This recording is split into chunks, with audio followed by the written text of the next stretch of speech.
Tess of the d'Urbervilles by Thomas Hardy. Chapter 36. Clare arose in the light of a dawn that was ashy and furtive, as though associated with crime.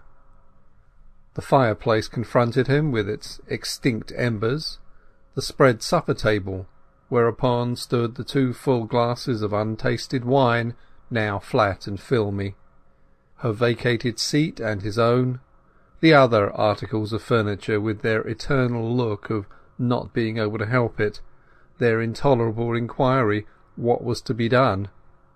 From above there was no sound, but in a few minutes there came a knock at the door.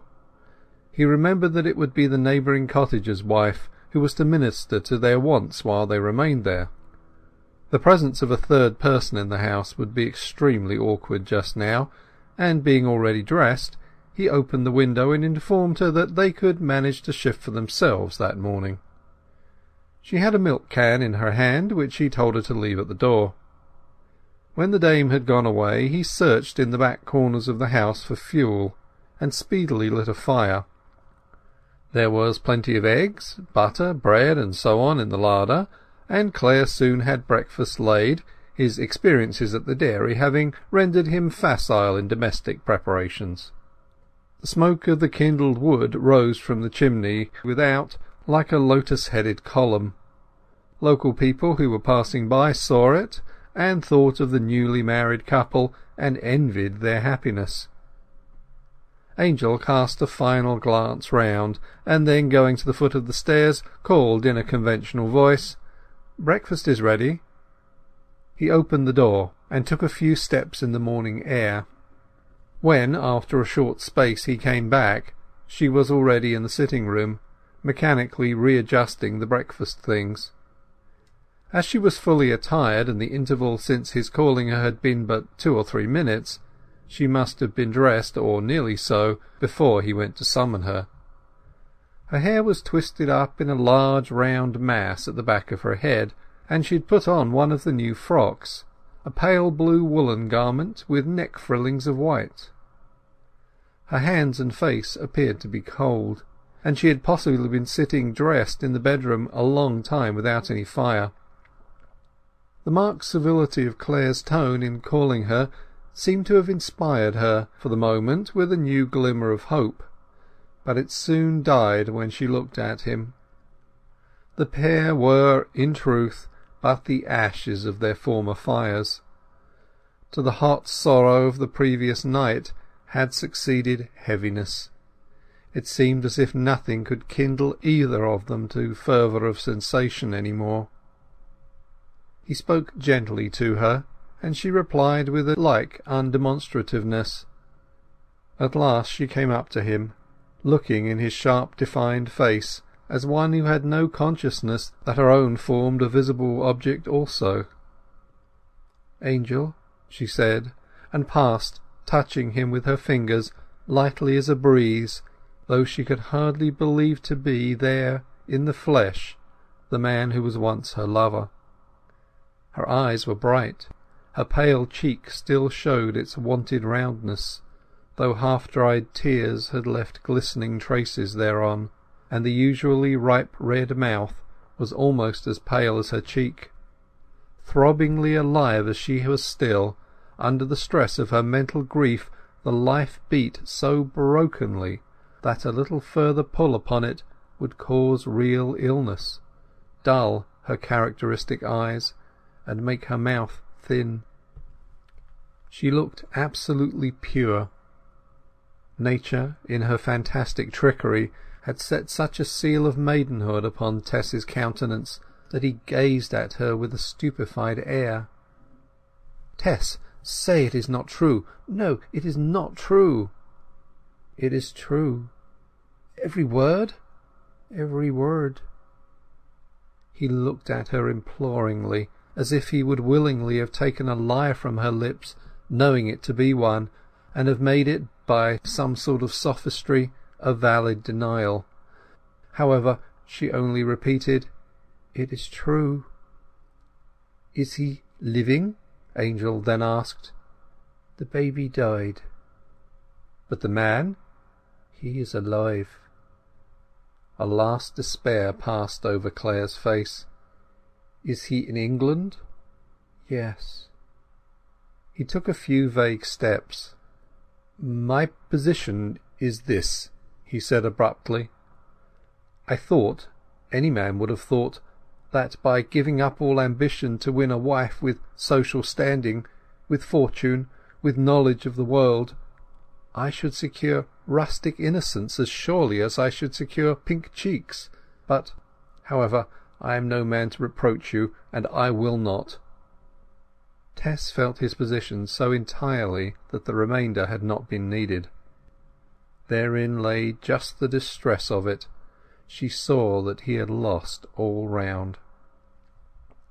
"Angel, I would not have let it go on to marriage with you if I had not known that, after all, there was a last way out of it for you, though I hoped you would never—" Her voice grew husky.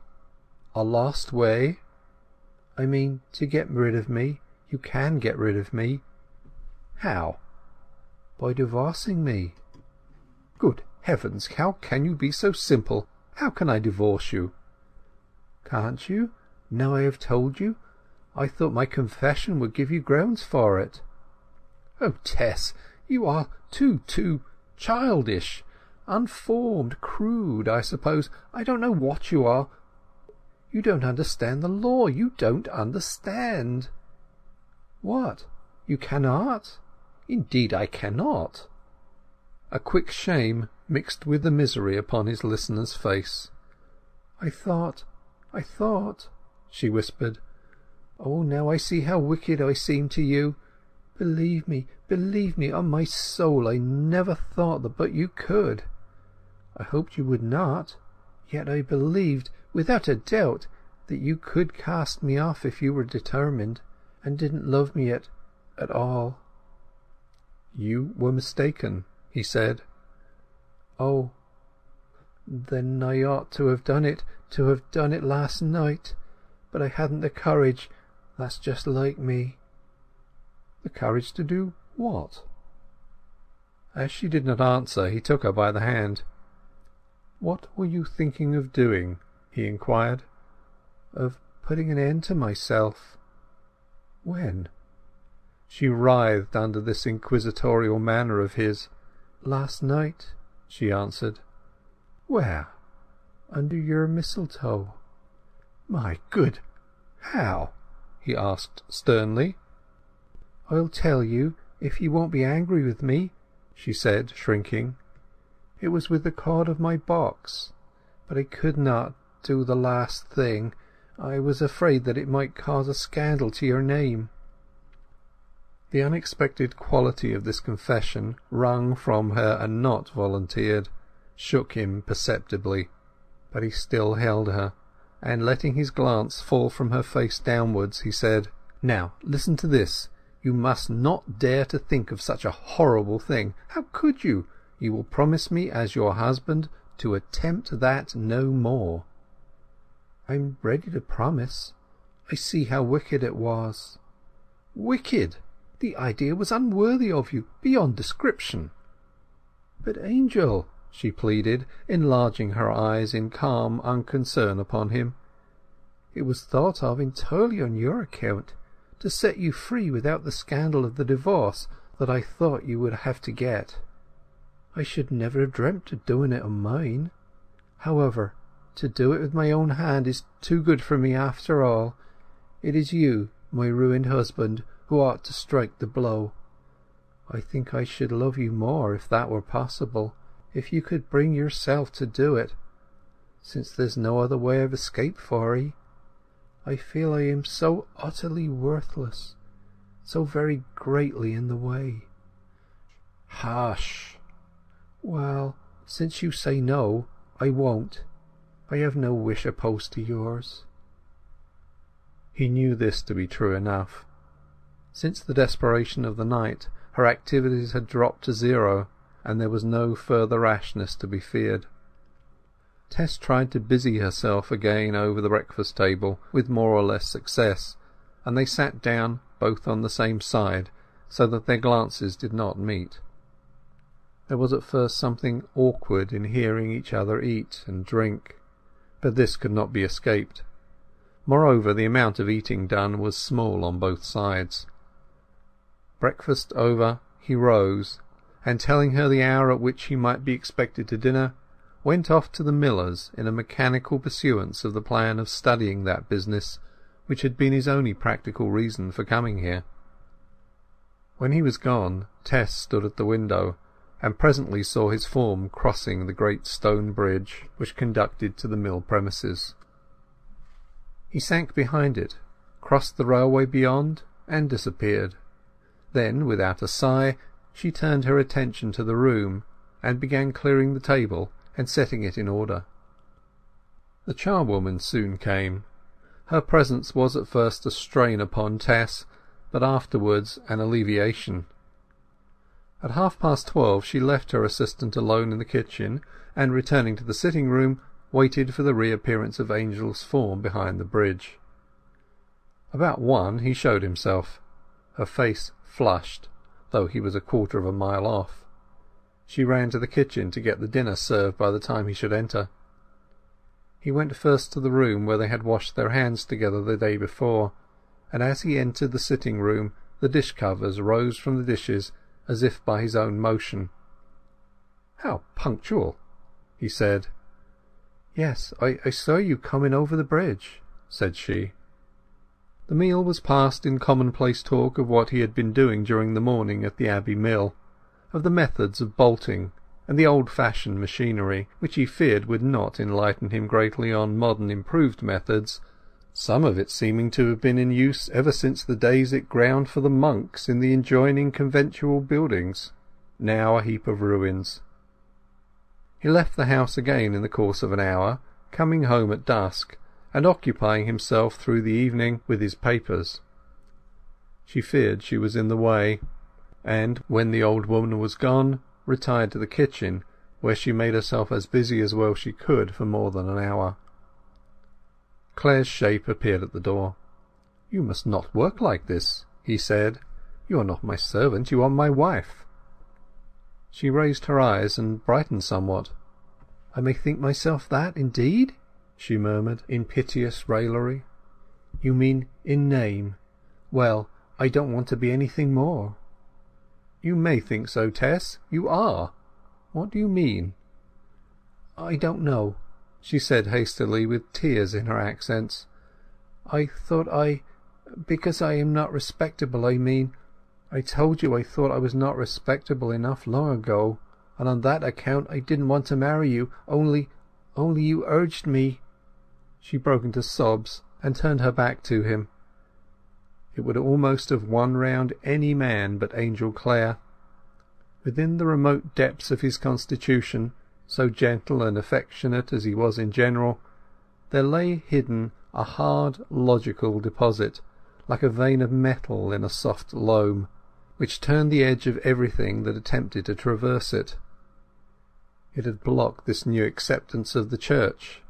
It blocked his acceptance of Tess.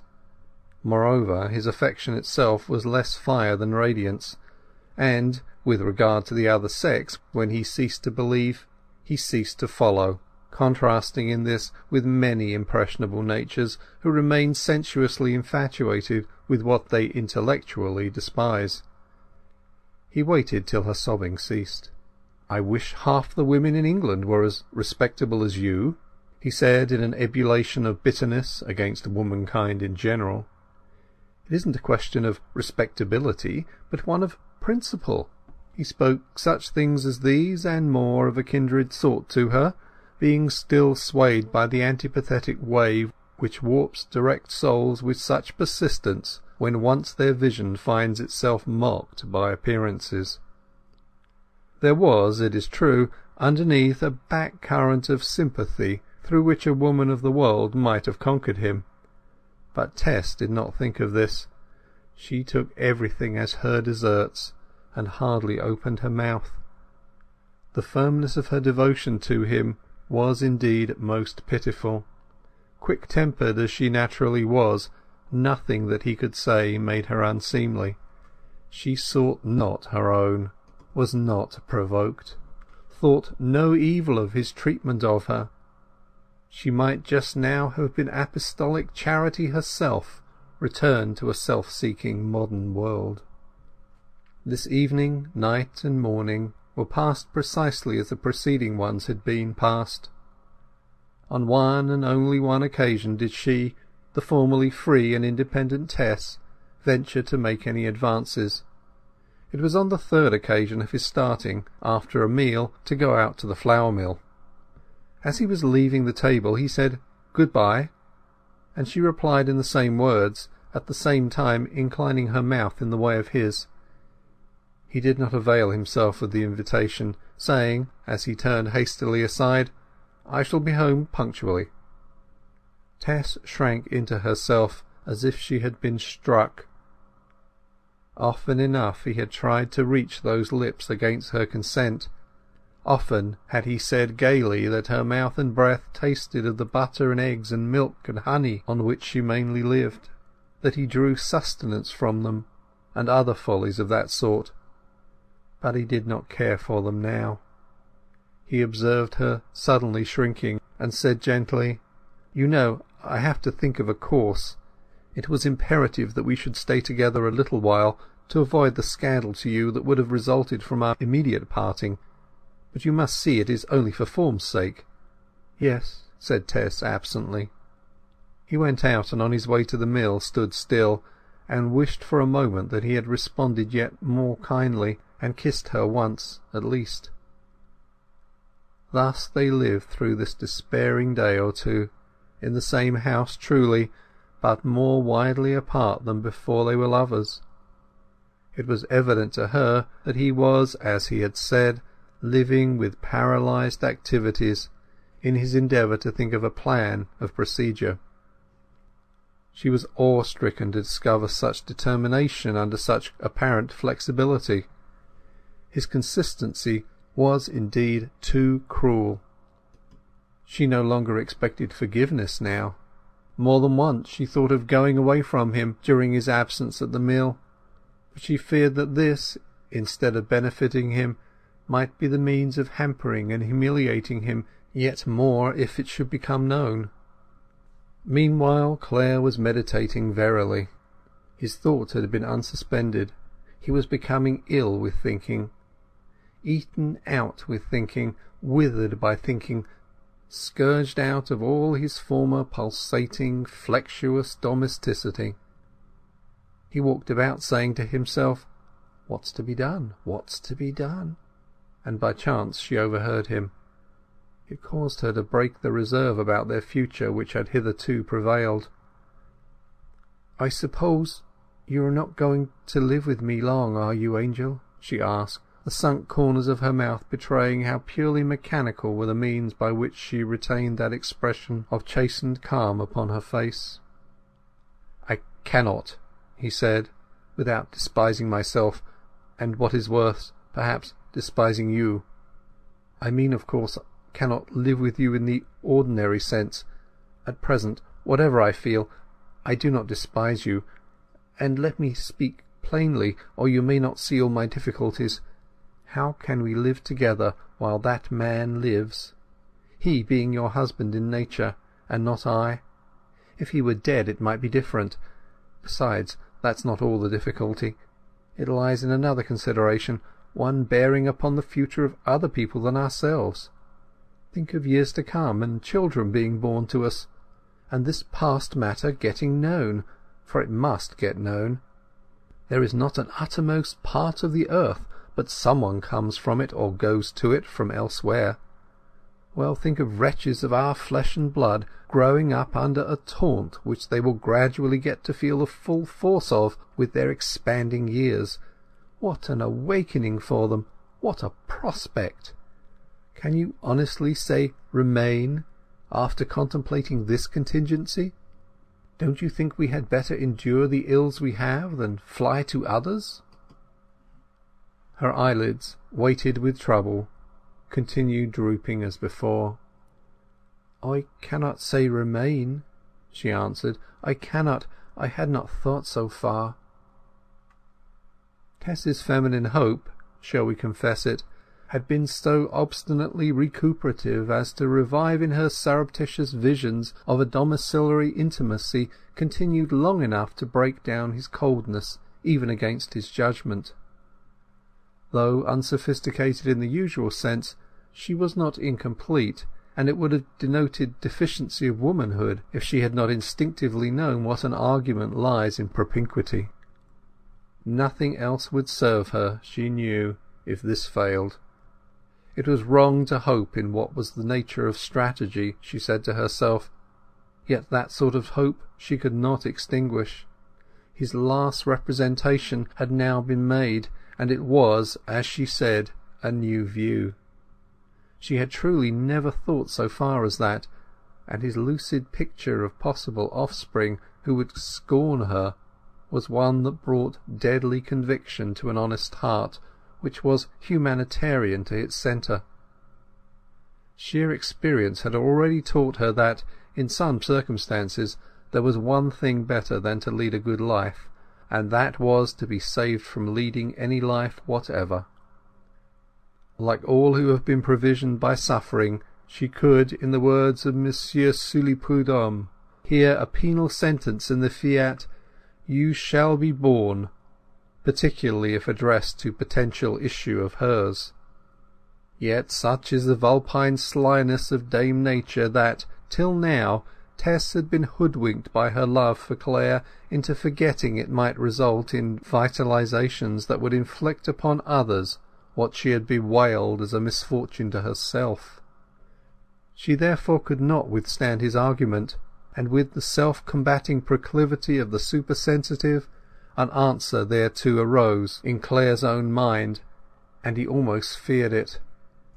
It was based on her exceptional physical nature, and she might have used it promisingly. She might have added besides, "On an Australian upland or Texan plain, who is to know or care about my misfortunes, or to reproach me or you?"